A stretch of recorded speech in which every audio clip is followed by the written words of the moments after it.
প্রিয় দর্শক বন্ধু নমস্କାର। আসিଅଛି ନୂତନ ଅପଡେଟ୍ ନେଇ, ଯାହାକି ଆପଣମାନେ ନିହାତି ଦେଖିବା ଦରକାର। ଓଡ଼ିଶାର ପାଣିପାଗ ଖବର ବିଷୟରେ ଦର୍ଶକ ବନ୍ଧୁ, ନଭେମ୍ବର ମାସରେ ପରିଲା ପ୍ରବଳ ଶୀତ, କମିଲା ପାରଦ ବଢ଼ିଲା ଶୀତ। ପାଣିପାଗ ସୂଚନା ଅନୁସାରେ ଉତ୍ତର ପଶ୍ଚିମ ବାୟୁ ବହିବାରୁ ଶୀତ ହେଉଅଛି। ବାୟୁରେ ଥିବା ଜଳୀୟ ଅଂଶ କମ୍ ହେବାରୁ ତାପମାତ୍ରା କମୁଅଛି, ଶୀତ ଅନୁଭବ ହେଉଅଛି।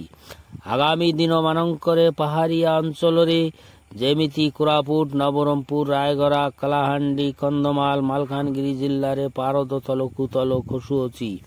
ଦର୍ଶକ ବନ୍ଧୁ, 23 ତାରିଖରୁ 29 ତାରିଖ ମଧ୍ୟରେ ଯେଉଁ ଲଘୁଚାପଟି ହେବାକୁ ଯାଉଅଛି, ଅତ୍ୟନ୍ତ ମାରାତ୍ମକ ବୋଲି ଅନୁମାନ କରାଯାଉଅଛି। ପାଣିପାଗ ବିଜ୍ଞାନୀମାନେ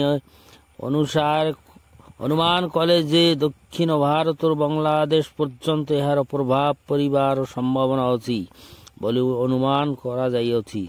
ଦର୍ଶକ ବନ୍ଧୁ, ଏହି ସବୁ ପାଣିପାଗ ସମ୍ବନ୍ଧୀୟ ବିଷୟରେ ବିସ୍ତାରିତ ଜାଣିବା ପୂର୍ବରୁ ଆମ ଚ୍ୟାନେଲକୁ ଆପଣମାନଙ୍କୁ ସ୍ୱାଗତ ଏବଂ ଭିଡ଼ିଓଟିକୁ ସମ୍ପୂର୍ଣ୍ଣ ଦେଖିବେ ବୋଲି ଅନୁରୋଧ।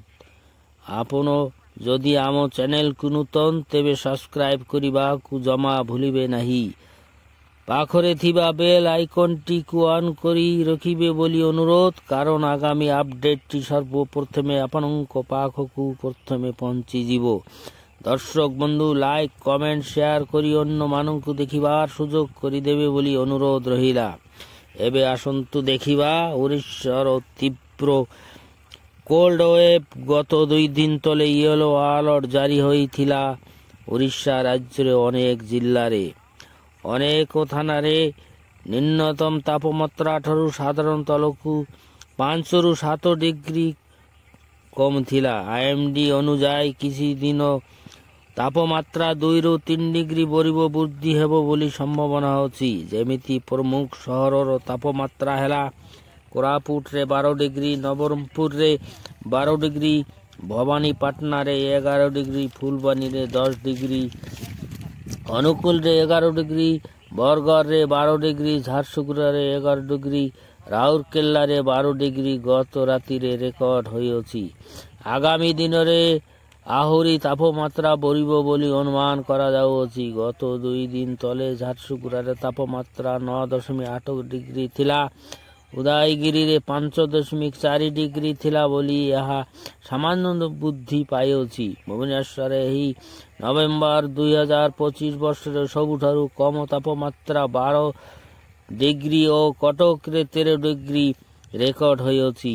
ମାଲକାନଗିରି, କୋରାପୁଟ, ରାୟଗଡ଼ା, ଗଜପତି, ନବରଙ୍ଗପୁର, କଳାହାଣ୍ଡି, କନ୍ଧମାଳ, ଅନୁଗୁଳ, ସମ୍ବଲପୁର, ରାଉରକେଲାରେ ଅଞ୍ଚଳଗୁଡ଼ିକରେ ତାପମାତ୍ରା ସାଧାରଣତଃ ତୁଳନାରେ କମ୍।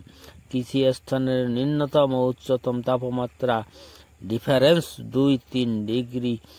ବଜାରରେ ଶୀତ ବସ୍ତ୍ର କିଣିବା ପାଇଁ ଭିଡ଼ ଦେଖିବାକୁ ମିଳୁଅଛି।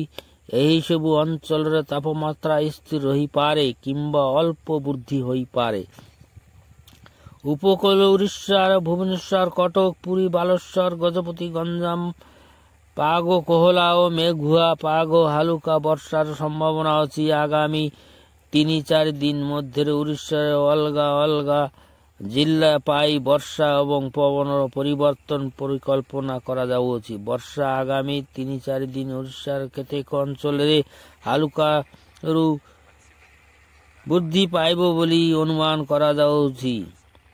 ଖାସ କରି ଉପକୂଳ ଓ ପାର୍କ ଅଞ୍ଚଳରେ ବଜ୍ର ବିଦ୍ୟୁତ୍ ସହ ବର୍ଷା ହେବାର ସମ୍ଭାବନା ଅଛି। ଆଗାମୀ 24 ଘଣ୍ଟା ପାଇଁ ଦକ୍ଷିଣ ଭାରତରେ ପ୍ରବଳ ବର୍ଷା ବଜ୍ରପାତ ପାଇଁ ୟେଲୋ ଆଲର୍ଟ ଜାରି ହୋଇଅଛି। ଆନ୍ଧ୍ରପ୍ରଦେଶ, ତେଲେଙ୍ଗାନା, ଚେନ୍ନାଇ, ତାମିଲନାଡୁ ପ୍ରବଳ ବର୍ଷା, ବିଜୁଳି, ଘଡ଼ଘଡ଼ି ସହ ବର୍ଷା, ଝଟକା ପବନ ବହିବ। ପବନର ବେଗ 30ରୁ 40 କିଲୋମିଟର ରହିବ ବୋଲି ଅନୁମାନ କରାଯାଉଅଛି। କିଛି କିଛି ଅଞ୍ଚଳରେ 24 ଘଣ୍ଟା ମଧ୍ୟରେ କ୍ଷୁଦ୍ର ବର୍ଷାର ସମ୍ଭାବନା ଅଛି ଏବଂ କେତେକ ଜାଗାରେ ପ୍ରବଳ ବଜ୍ରପାତ ଆଲର୍ଟ ଦିଆଯାଇଅଛି। ନଭେମ୍ବର 23ରୁ 28 ମଧ୍ୟରେ ଓଡ଼ିଶା ଏବଂ ଦକ୍ଷିଣ ଭାରତ ଅଞ୍ଚଳରେ ଲଘୁଚାପ ଜନିତ ବର୍ଷା ହେବ, ଯାହା ପାଇଁ ଜନସାଧାରଣଙ୍କୁ ସଚେତନ ଓ ପ୍ରସ୍ତୁତ ରହିବାକୁ ପରାମର୍ଶ ଦିଆଯାଇଅଛି। ଏହା ଥିଲା ଆଜିର ପାଣିପାଗ ବିଷୟରେ ଖବର। আজির গুরুত্বপূর্ণ পানিপাগ সম্বন্ধীয় খবর। দর্শক বন্ধু, যদি ଆମ ଭିଡିଓଟି ଭଲ ଲାଗେ ତେବେ ଗୋଟେ ଲାଇକ୍, କମେଣ୍ଟ ଏବଂ ସେୟାର କରି ଅନ୍ୟମାନଙ୍କୁ ଦେଖିବାର ସୁଯୋଗ କରିଦେବେ ବୋଲି ଅନୁରୋଧ। ଧନ୍ୟବାଦ। ନମସ୍କାର।